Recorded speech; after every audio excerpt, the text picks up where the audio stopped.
Hi, everyone.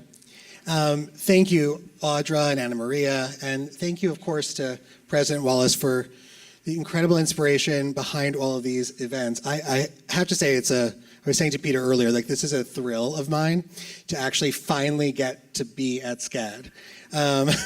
I've been in the industry for a very long time, and I've never had an opportunity to be here, but I've always heard such incredible things. And taking the tour today and dropping in on classes, it's far surpassed my imagination about how incredible this university is. You know, a place that for 4 decades has been inspiring, refining, promoting creative talent across so many disciplines I basically want to come back as one of you and be a student here for the rest of my life. I was so impressed. So thank you for having me, and thank you for welcoming us, and thank you, Peter, for being here. I'm excited to be here. I'm echoing his comments. I mean, I want to be in that show younger and just sort of come back and pretend I'm younger.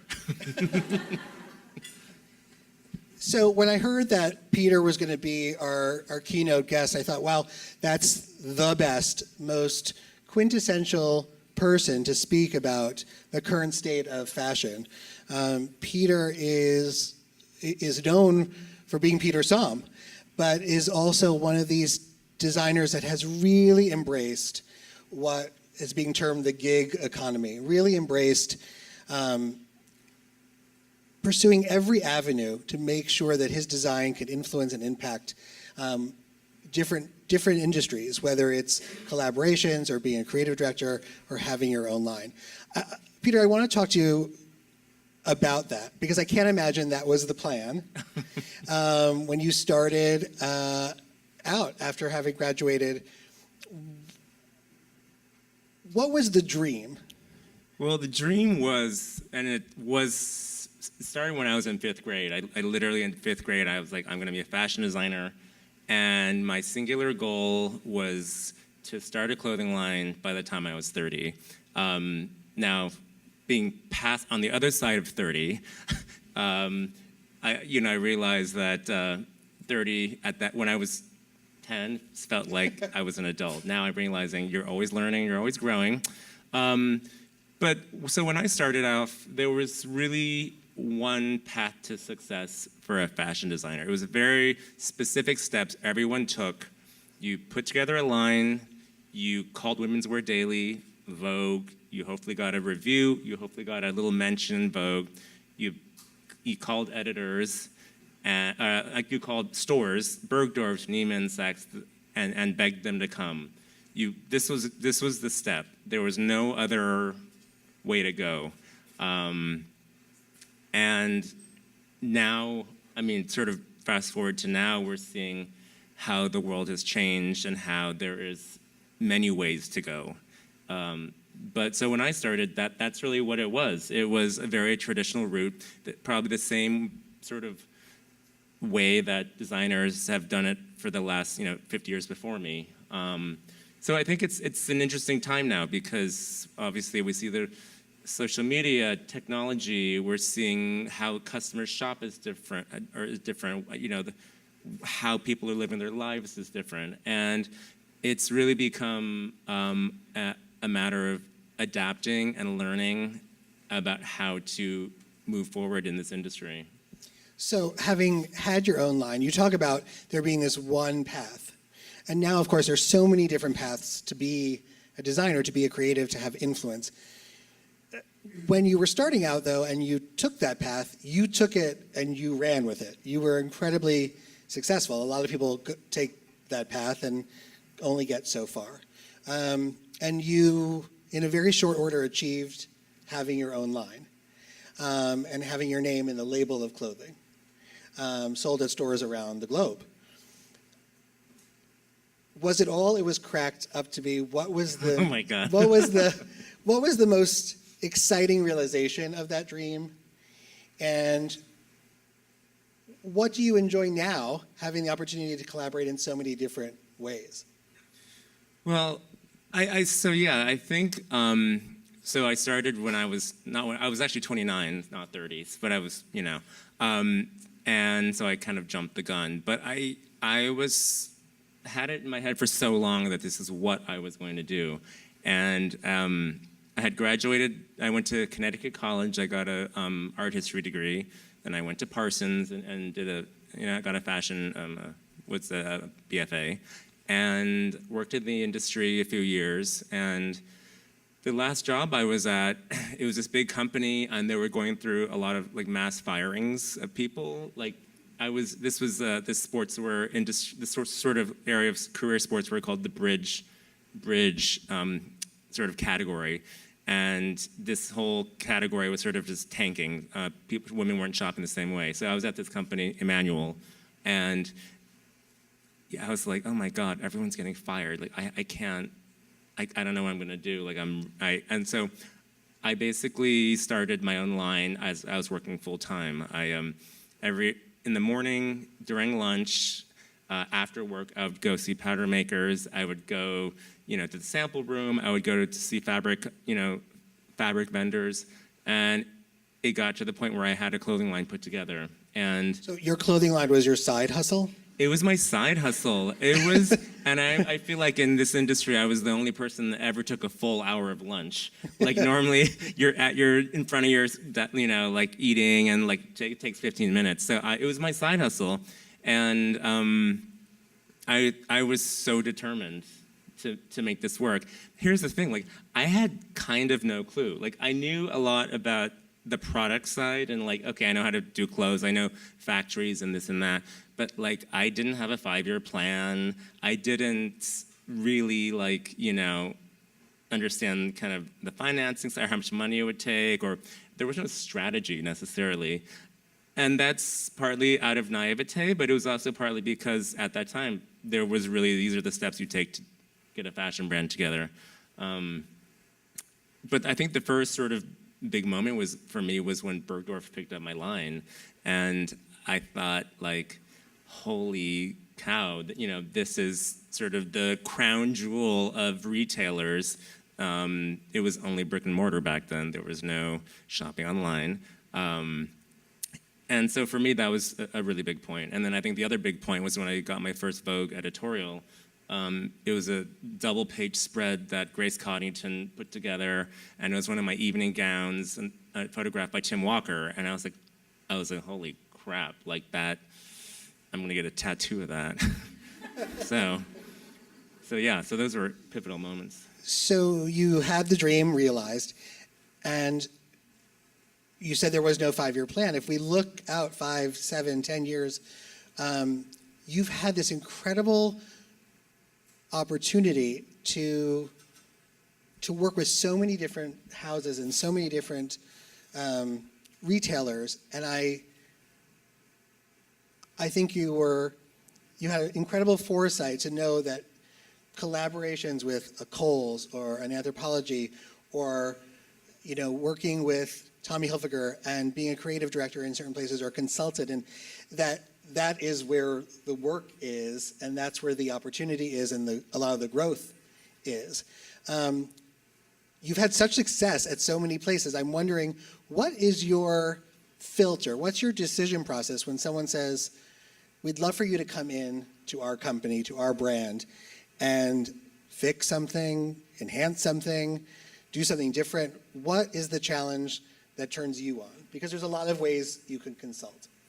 Yeah, so I think, even when I had my own brand, I was always doing consulting on the side. As a small independent brand, it's a hustle. You're like, okay, let me do consulting here. Let's do a collaboration here. There was partially a survival thing, but also these collaborations, the more branded collaborations give you a huge market push. And there was you could sort of, capitalize on this, sort of the PR spin from both brands. I think, so as I'm doing consulting now, I'm usually brought in to brands that maybe need a little help on the product side. They've either had great success and they've plateaued a bit, which is very common in this industry for brands to sort of have this amazing start and then just sort of like level off and maybe even dip down a bit. So I'm usually brought in on the consulting side to look at the product and sort of identify how you can have refreshed this brand's product, move it forward, and still remain true to its DNA and its core brand, because you really want to make sure that there's a seamless kind of red thread from the brand DNA all the way through to what you're doing. So even though you're trying to change it and make it fresh and more appealing to maybe a broader customer, you'd never want to alienate sort of a core customer or the DNA. And I kind of love that challenge because it is a challenge. And I think you have to think with equal parts creativity and sort of business. So you're using really both sides of your brain. But how much of that work is threading Peter into the mix along with the brand DNA? Is the challenge about your point of view influencing what you're working on, or is it more about putting on sort of the VR glasses of another brand with another perspective and updating it with your taste and your expertise?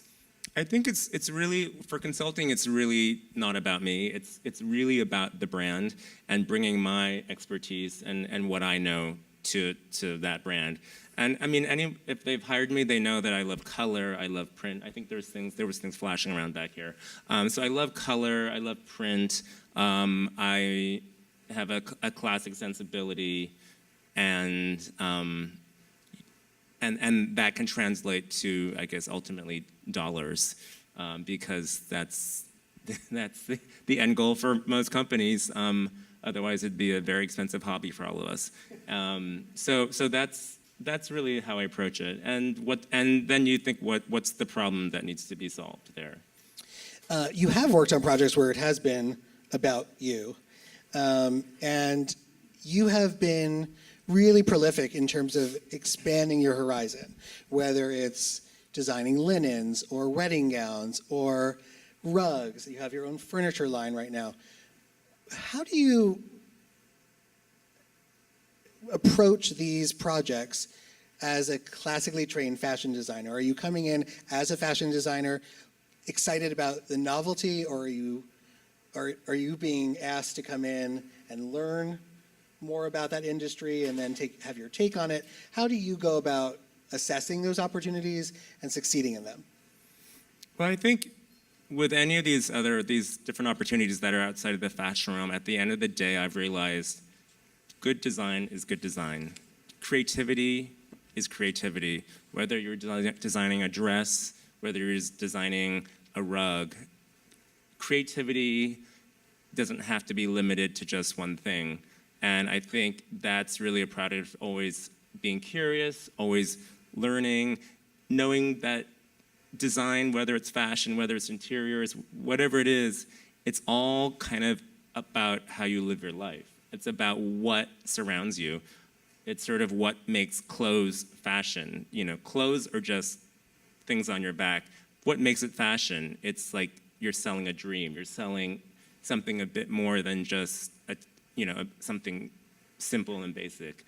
So I really approached it from that perspective, that design is design, and that how would I apply my aesthetic to a rug or an ottoman or this really cute chair that I'm sitting on that probably one of you guys designed, and that's like I want to take home with me. Yeah, you get that one, exactly. I wanted a pair. So I think these opportunities, they have to feel right. I mean, there's an instinct and a gut that have to happen too. Is there a category that makes your heart skip a beat more than others? You've tried your hand at so many style products. Well, right now I have a collaboration with a furniture brand called The Inside, and it's all upholstery based, like ottomans and love seats and chairs and things using my prints that I've designed. And for me, that was a natural segue to do sort of print-oriented things like this. I mean, really, actually, I'm really into food and cooking, which is totally off topic. But there's a similar kind of there are three basic needs in life: food, clothing, and shelter. What clothing is fashion, food it becomes cuisine. How do you take something that's one of the basic needs? Shelter is architecture. Like, how do you take these basic needs and elevate them? And maybe not even elevate them, that sounds almost like an old-fashioned word, but how do you make them appealing? How do you give it that dream, that extra thought into it? So for me, like, weirdly, food is very similar to clothing. You look at it, it has to look pretty. You eat it or you put it on. It has to taste good or feel good. So that's totally off topic, but I'm into that. No, I think it's exactly on topic, because it all goes back to inspiration and process and where someone gets their inspiration, what turns them on, and then how do they translate that into offering something for an audience, whether it's a piece of art, or it's a commercial product. Every student here has a very different way of getting inspired and staying inspired and translating that inspiration. Can you talk to us? I'm usually worried about asking people about inspiration because I feel like it's going to snuff. The more you talk about it, the more it becomes less magical. But I'm sure we all want to know, what is your process for getting inspired? Do you have to travel? Is it in movies? Where do you find that spark to innovate? Usually, I've always been inspired by a few things. So I was an art history major in school, and I come from an artistic kind of family. My parents were both architects, and so I was encouraged to explore my creative side, and I think that's very different than a lot of my friends, especially my Asian American friends. Their parents encouraged them to be a doctor or be, a scientist or an engineer, so I feel like I was very fortunate that my parents both were architects and really fostered my creative growth. So I think design in a large sense has always been a part of my inspiration. Architecture, the clean lines. When I was a kid, I used to take my parents' old blueprints and on the back draw my own floor plans and then draw me sleeping in the bed and, where I put the bathroom and all this kind of stuff. So design, always, art, always, again, as an art history major at my old school, I was able to sort of just delve into that world. And I love old movies. I mean, for me, I was a super shy kid, and for me, drawing, I could sit there and draw for hours. I would even do this. I would even take my mom's old Saks catalogs and use her manicure scissors and cut out on each page. I'd pick the one, which one, and cut out every one of them. I had huge boxes filled with them, and then all I would do was watch old movies. So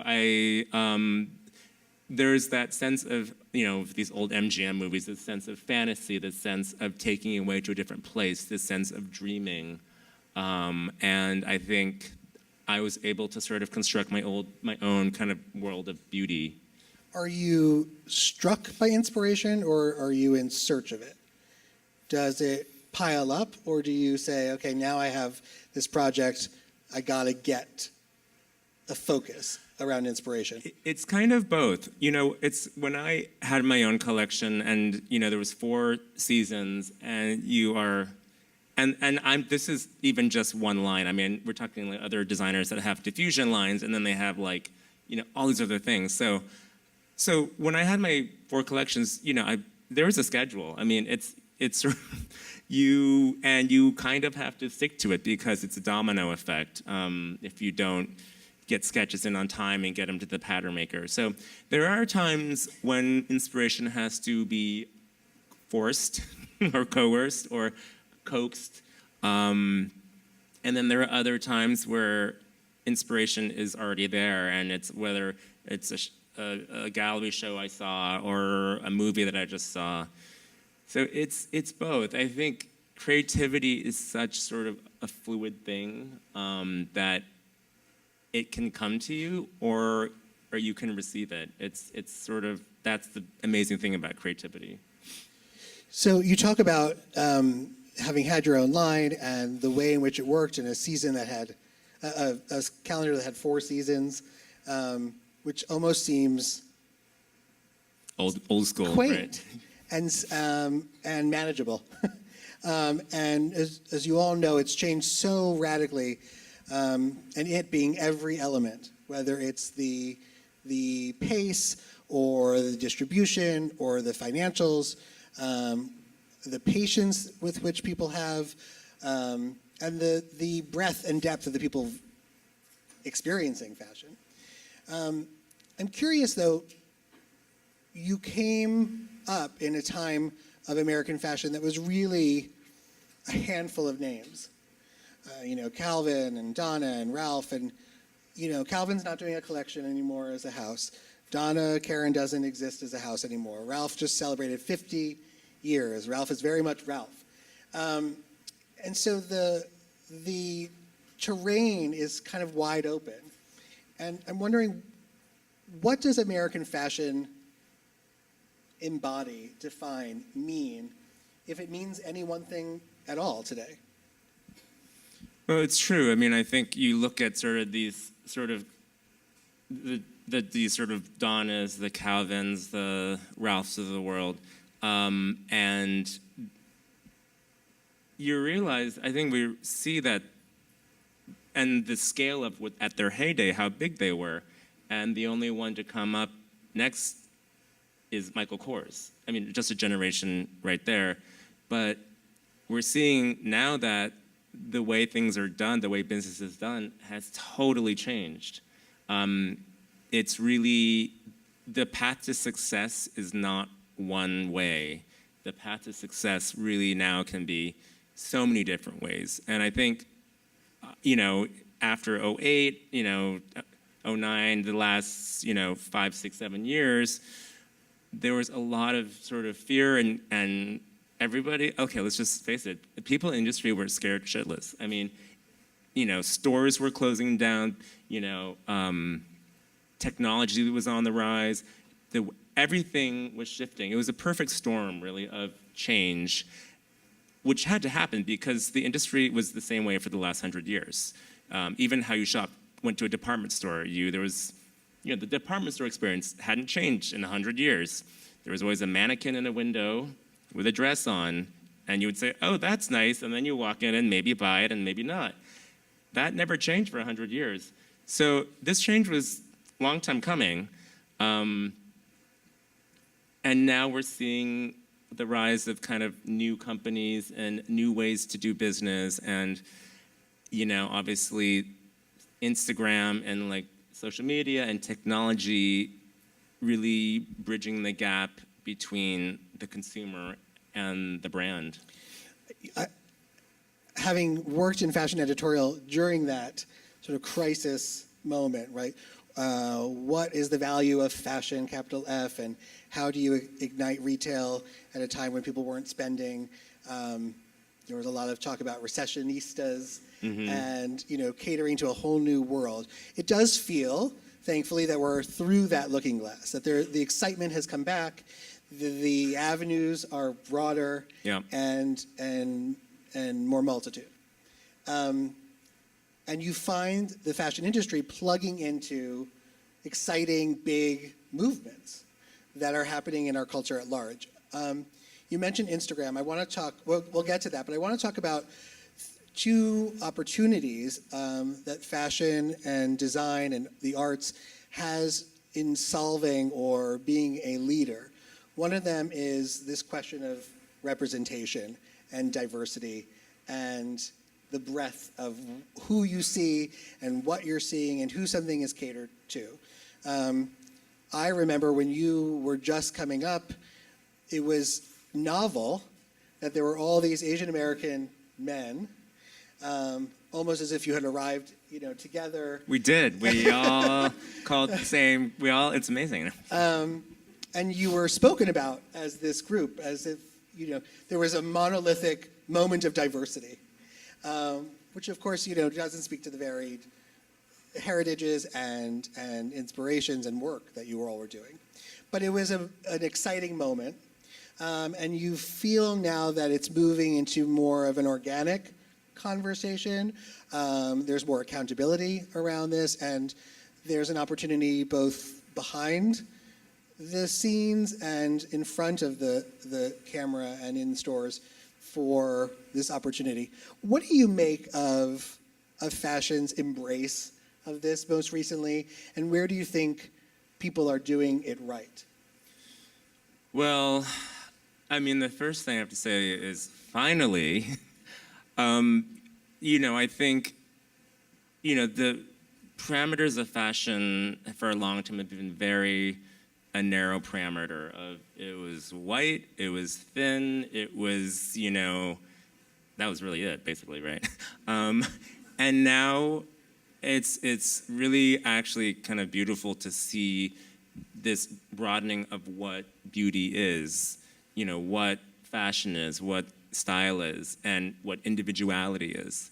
And I think it's reflective of our culture, and we all are part of this world, and we're seeing in every spectrum, from Hollywood and Me Too to, just everything. We're seeing this, this sea change, and it's reflected in this industry, and I think, it's about time, and you definitely see brands that are embracing it, and you're seeing brands that are embracing it maybe and just paying lip service. And I think there's a fine line for companies, where every, company is trying to get on the bandwagon, but there's a way to do it, I think, and I think it has to be so baked into the brand values. It's not just lip service anymore. That's not enough.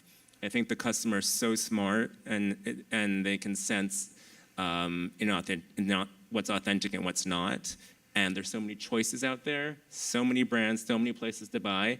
Like, if this one brand it feels like it's selling me BS, screw it, I'll go over here and go with a brand that feels true, feels real. And so I think it's great. With this change comes the crumbling of a lot of these walls around who can say what's fashionable and who can't, who can see what's being produced and who can't. And it's a cliche, but we've talked about for years now the democratization of fashion. And on the one hand, fashion isn't meant to be democratic. There is a point of view. You are all artists. There are things that work and things that don't work.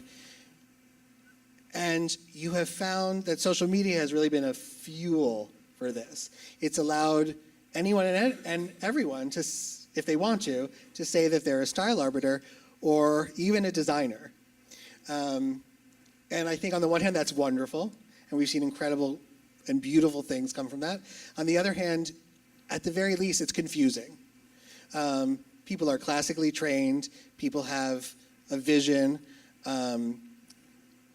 People have a history and an education. What do you make of the expansiveness of fashion across social media platforms? Is it a good thing? Is it a bad thing?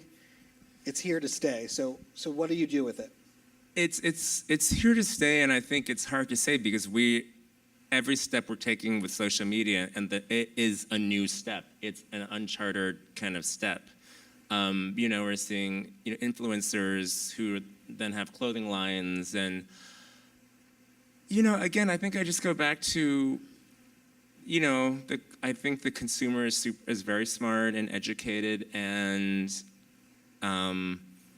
can unsee the thought that might be put into something, and the hard work that's put into something, and it's time will tell. I mean, it's certain Instagrammers, influencers have just launched lines, and they're reporting the massive dollars that have been sold, but from what else you read is that people are buying multiples to find out what size they are, and they'll return all of them or return none. So it's not just the big number. It's even like when we got orders. I'm like, oh, I got a big order from Saks. That's great and all, but like, it's got to sell, and it's got to stay sold.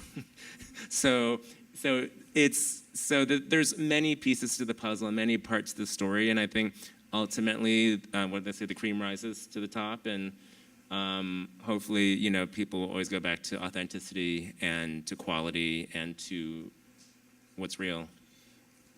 What's incredibly exciting about the so-called democratization is that everyone can participate, right? And that's what we ultimately want, right? Everyone to participate if they want to. There was a side value to the rise of Instagram in giving new life or new meaning or new reason for being to fashion shows and fashion presentations, just when the conversation was turning to how do you make these more relevant to more people, the platforms evolved, and the presentations in the shows are being seen by so many more people, which is fantastic and exciting. What's the challenge innate in that? If you are knowing that you're creating something that's going to be seen by so many people and has to be seen on a finite amount of platforms, does it influence what you're designing, how you're presenting it?